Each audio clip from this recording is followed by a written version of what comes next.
Hello, I'm Krishna Raghavendran, and in this tutorial of MIT App Inventor, we are going to see how to create a dice rolling game using MIT App Inventor. So in this video, you will learn how to use random numbers. So let me tell you how this game works. First, you need to shake your mobile phone to roll the dice. Now you can see that I shaked my mobile and the dice is rolled. So here there are two players. So player 1 is already played. Now you can see that player 1 has put 2. So it shows the dice number as 2, and then the player 1 score is 2 because the dice is 2. Now it is player 2's turn. So now I'm going to roll the dice. Now player 2 has put the number 4 in the dice. So here you can see player 2 gets a total score of 4. Now again player 1 needs to do it. Now player 1 has put 3.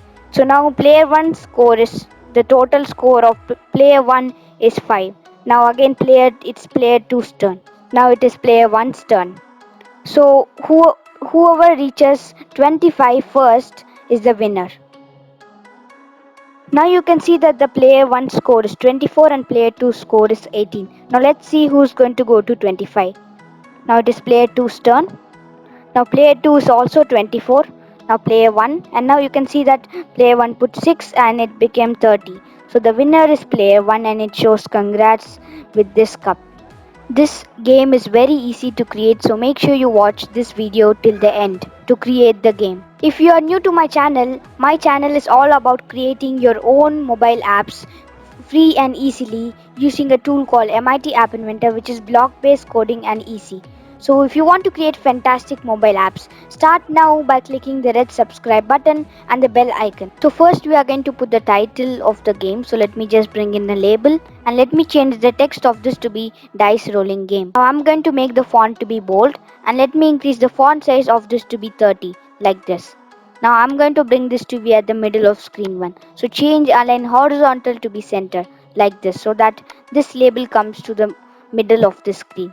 Next we are going to put some spacing. So for that let me bring a label and I'm going to erase all the text from this. And then let's put the height of this label to be 5%. So this label is used to put some spacing between the labels. So next we are going to bring in another label and let's change the text of this to be player 1's turn. Now I'm going to make the font to be bold and let me put the font size of this to be 20 like this. So this label is used to tell them whether player 1 should play or player 2 should play. So we will do that in the block section. So for now I'm going to put player 1's turn like this. Next we will bring another label and let's put the text of this label to be shake the mobile to roll the dice. And I'm going to make this to be bold.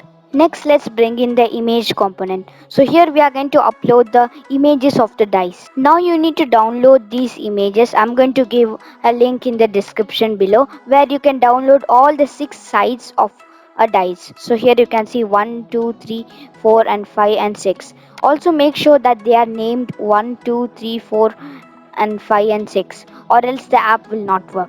Now we are going to upload these images to the MIT App Inventor.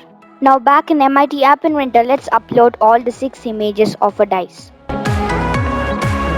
Now you can see that I uploaded all these 6 images, 6 sides of a dice. So we are going to put the first one in this image. So let's set the picture to be 1.png. And now you can see that the dice is visible but the size is too big, so let's adjust the height and width. So the height needs to be 20% and then the width needs to be 30%. Now you can see that it is at the right size. Next we are going to bring in a label to show the dice number. Now you can see that the dice number is 1. So I'm going to put the text of this to be dice number and then 1. Now let me make the font of this to be bold and I'm going to put the font size to be 16 like this. Next we are going to bring in another label and let's change the text of this to be score.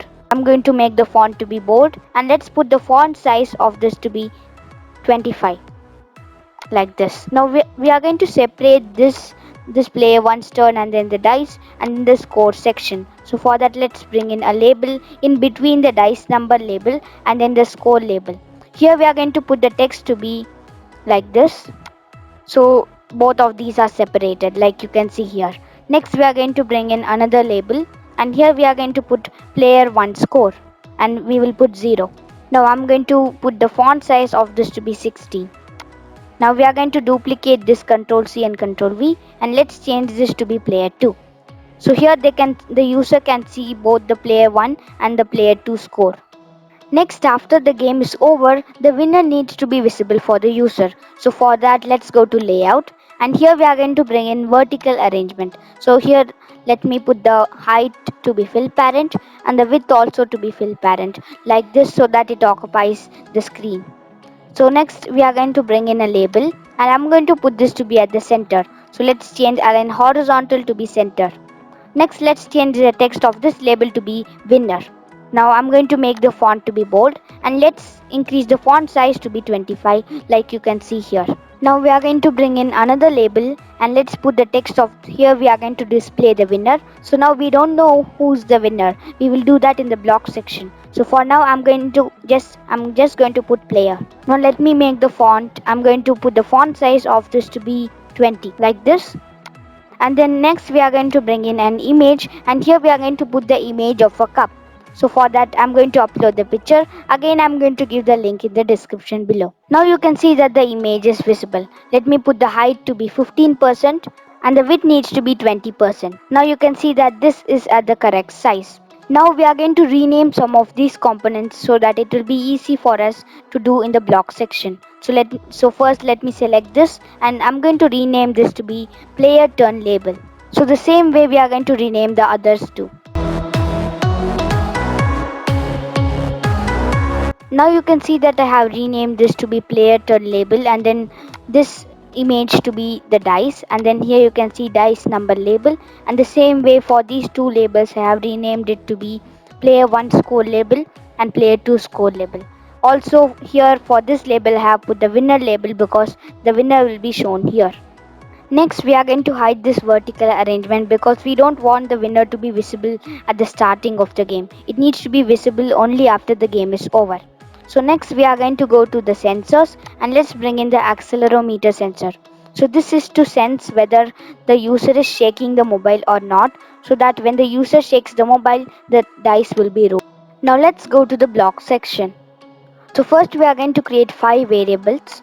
So the first one is going to be winner, and we are going to set this to be an empty string like this one. Next we are going to create a variable called player turn, and we are going to set this to be 1. So here in this variable we are going to store the winner, and here we will store which player, the turn of the player. So first you can see I have put 1 because the player 1 needs to play at the start of the game. So now let me duplicate this, and next we are going to create player 1 score, and let's set this to be 0. The same way let me duplicate this, and I'm going to change this to be player 2 score, and again this is also going to be 0. Next let's duplicate this, and we are going to create a variable called dice number, and we are going to set this to be 1. Now you can see that here we will store the player 1 score, the same way for player 2, and then here we will find the dice number. So current at the start you can see that the dice number is 1 and the dice is showing the first picture. Next we are going to create a procedure called roll dice, and in this procedure we are going to roll the dice and show the correct number. So first we will set the dice number to be, it's going to be a random number from 1 to 6 because there are 6 numbers in a dice. So here you can see random integer. Let's bring in this block, and here I'm going to put 6 so that it will pick a random number from 1 to 6. After it picks the random number, we are going to show the correct picture here. So for example, if it picks 2, then the second picture needs to be visible. So for that, here you can see dice, which is the image. Set dice.picture2. Let me just delete this. Here we are going to bring in the join block because we are going to put 2 items. So first we will get the dice number, and then let's go to text and let's bring in a string, and here let me just put .png, or if your files have .jpg file extension you can put that.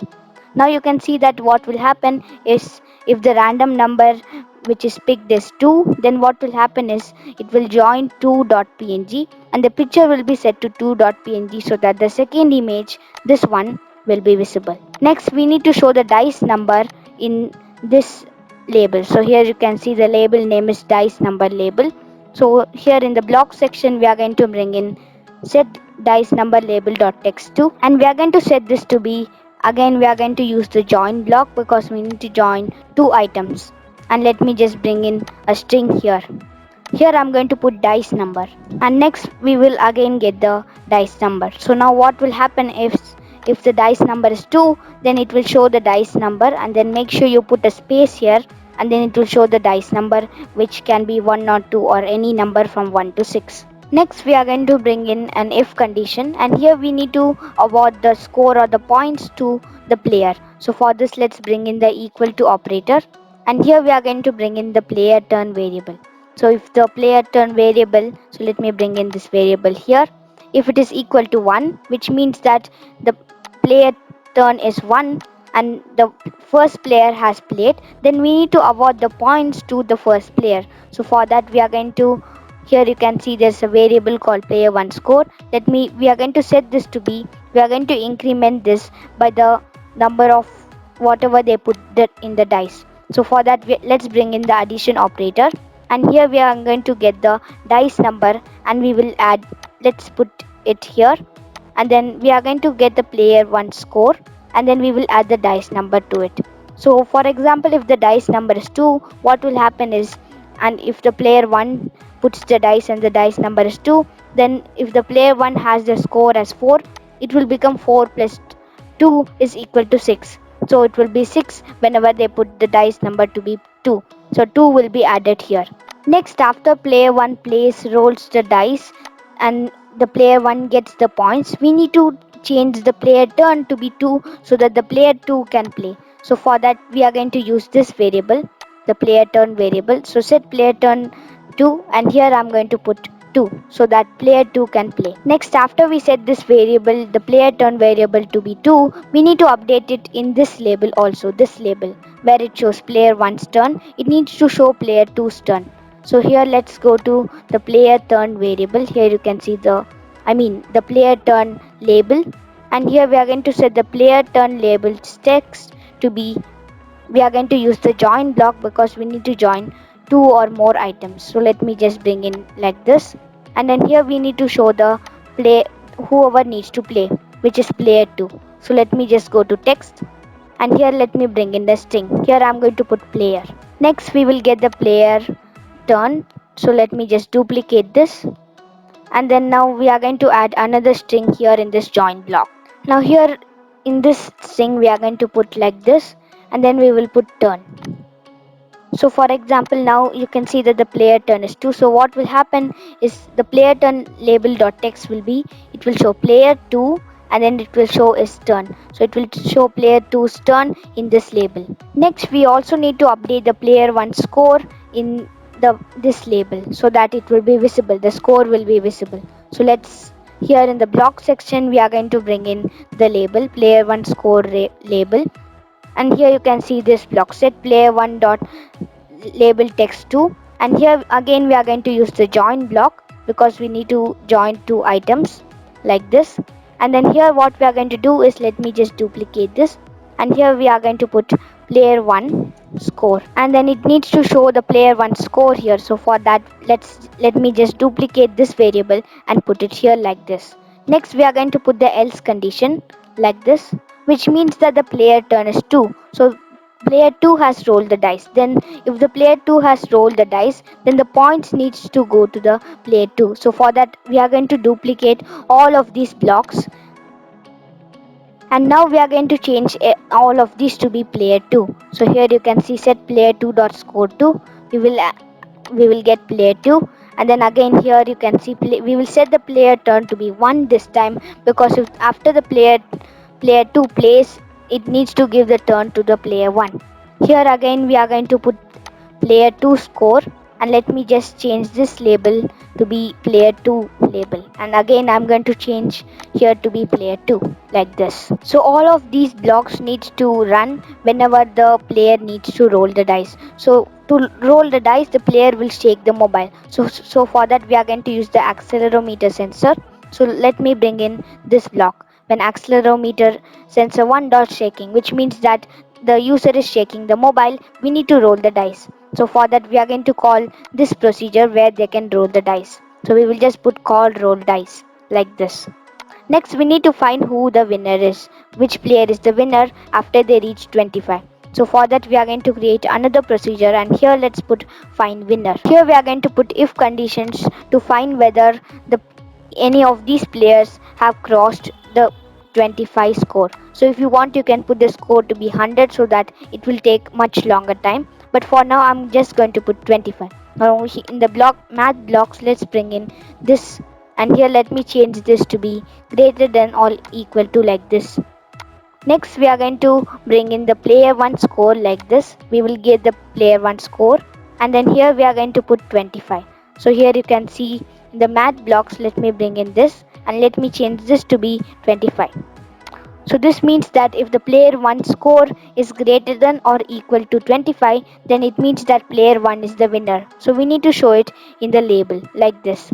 So we will set the winner variable to be, so let me just bring in this block, set global winner 2, and here we are going to put player 1. Now after we set the winner to be player 1, we need to show it in the label. So for that let me go to here, you can see the winner label. I'm going to set it to be the global winner variable. So we will set, after we do this, we will set the vertical arrangement 1.visible to be true. So vertical arrangement 1 is the this arrangement where the winners will be visible. So at the starting of the game it should not be visible, and then after we find the winner we will make it visible. Next we are going to put the else if. So let me just bring in the else if, and here let me just duplicate this like this, and then if the player 2 score reaches 25 or is greater than 25, let me just duplicate all of these blocks, and now we are going to set the winner to be player 2 this time.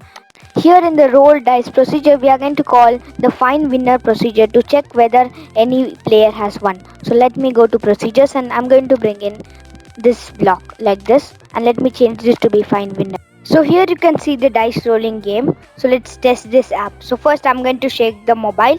Now you can see that the roll is moved. So I did it for 2 players, and now you can see that the player 1 score is 3 and the player 2 score is 1 because the dice number is 1. Now again player 1 needs to play, so let me just put, and now you can see that the player 1 put 5. Before player 1 has 3, and now you can see that it become 8 because the dice number is 5. So the same way I'm going to do it. Now you can see that the player 1 score is 21 and the player 2 score is 13. Now let me roll the dice, and now you can see player 2 is 15, and now player 1 is 24. Now player 2 is 21, and now the winner is player 1 because he has scored 29. Next, do you want to create a rock paper scissors game using MIT App Inventor? Watch this video and also watch my full course of MIT App Inventor to create fantastic mobile apps like this one.